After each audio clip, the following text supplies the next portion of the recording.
शेतकरी विरोधी धोरणाने शेतकरी मेटाकुटीला आला असून शेतकऱ्यांना उभारी देण्यासाठी त्यांना सरसकट कर्जमाफी देणे गरजेचे असून या प्रमुख मागणीसाठी चांदवड तालुका काँग्रेसच्या वतीने तहसील कार्यालयासमोर धरणे आंदोलन करण्यात आले। या धरणे आंदोलनात शेतकऱ्यांना संपूर्ण कर्जमाफी मिळावी तसेच नियमित कर्ज भरणाऱ्या शेतकऱ्यांसाठी महाविकास आघाडीच्या सरकारने प्रोत्साहनपर 50,000 रुपये अनुदान देण्याचे जाहीर केले होते। त्याचा आधार घेऊन महायुतीच्या सरकारने देखील नियमित कर्ज भरणाऱ्या शेतकऱ्यांना 50,000 प्रोत्साहनपर अनुदान देण्याचा निर्णय घेतला। मात्र अद्यापपर्यंत शेतकऱ्यांना त्याचा फायदा झाला नाही।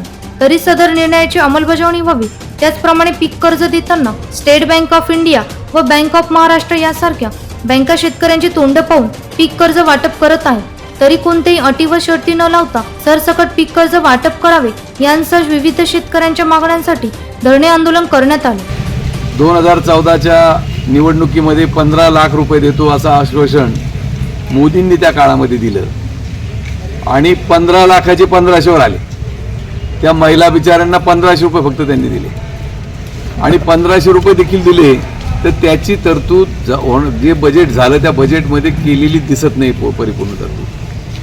मला आठवतं चांगलं, ज्यावेळेला मी 1999 विधानसभेच्या निवडणुकीला उभं राहिलो तेव्हा भाजपा शिवसेनाचं सरकार होतं।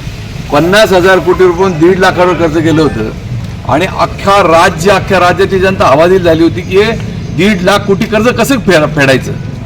आज तेच राज्यावरचं कर्ज 9 लाख कोटीवर गेलं आहे। मग हे 9 लाख कोटीवर जे कर्ज गेलं, हे कर्जाचा पैसा त्यांनी त्याचा विनियोग काय झाला? नाशिक जिल्ह्यात ते पाण्याचे प्रश्न संपले का? शेतीच्या पिण्याचे प्रश्न संपले का? सगळे इन्फ्रास्ट्रक्चर संपलं का? शेतीचे सगळे प्रश्न संपले का?